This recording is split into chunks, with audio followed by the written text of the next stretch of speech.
I think that common people understand how important the presence and the quality of water is, but for the organizations of people that are doing investigations, they seem to be afraid of touching that question.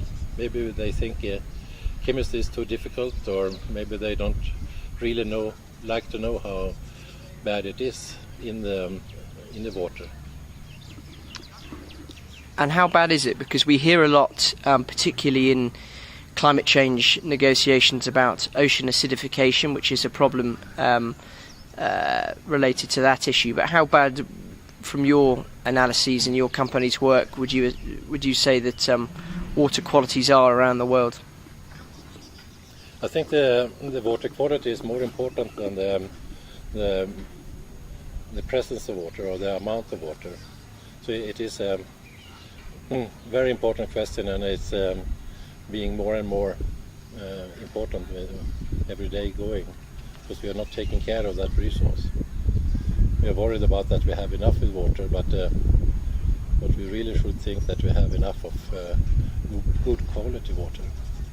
And everything that we do on land, when we're changing the land use, and we're changing the conditions for the soil, it always gives rise to a possibility for water pollution from that activity.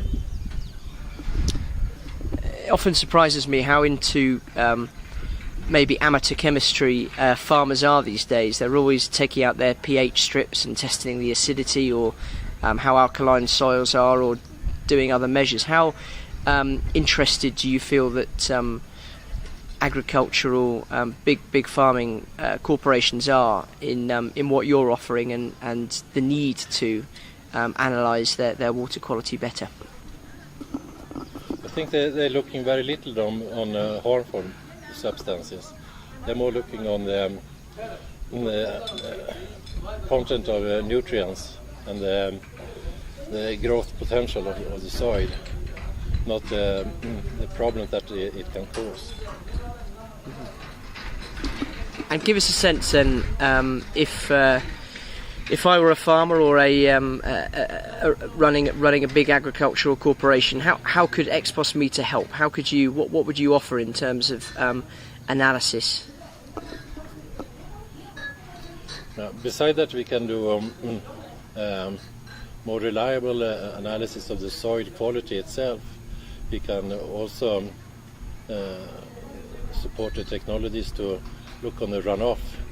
What is the quality of water that's going to your neighbor? And we have many different techniques that are simple to use, that they can themselves deploy in the water, and they can investigate the quality of the runoff water from their property. And I think you brought along some part of your chemistry kit, just to show us how this might work. Well, it's not a chemistry kit, but I've been an analytical chemist for many years, working in environmental chemistry, and after some time I left the laboratory and realized that the ongoing sampling method that we were using was not good. So I was involved in producing and inventing other tools that would make this the sampling part more easy and reliable. So, for instance, just a small piece like this, that you put down in the water for a couple of weeks will absorb most of the metals in the water, and then it's easy to put it back in this plastic bag and send it in an envelope to the laboratory for analyzing a multitude of different chemicals, or metals in this case. But the technique we like to use is that we sample the compounds, the chemicals in the water during an extended time period to get a better understanding of the continuous exposure to the environment from the water. So just by putting out a simple tube in the water, for a couple of weeks, we can investigate like 200 liters of water into this one. It represents 200 liters water, and it is really much more simple to send this to a laboratory than trying to send 200 liters of water cross border. It's fascinating. Also, the benefit from these sampling tools is that as soon as you have sampled the compounds, they remain as the same chemical. They will not change during the storage and transport to the laboratory. This is for medical drugs, for modern pesticides, and other polar compounds in the water. And again, a couple of weeks in the water, put it in an envelope and send it to the laboratory. You get an extremely good detection limit, which means that you can identify many compounds at the same time in one simple sample. And do you think access to this kind of information, how would this help? How would this help landowners? But today, as you started to say, that they look into nutrients or pH, which you can easily measure on the site. But other chemicals have to be transported to a proper laboratory, and that laboratory might exist inside the country, might be in another part of the world, and during the transport of water or soil, the chemical content will change. So when they finally reach the laboratory, the sample that we will analyze is not at all the same as was in the pond or the river or in the groundwater that you really like to investigate.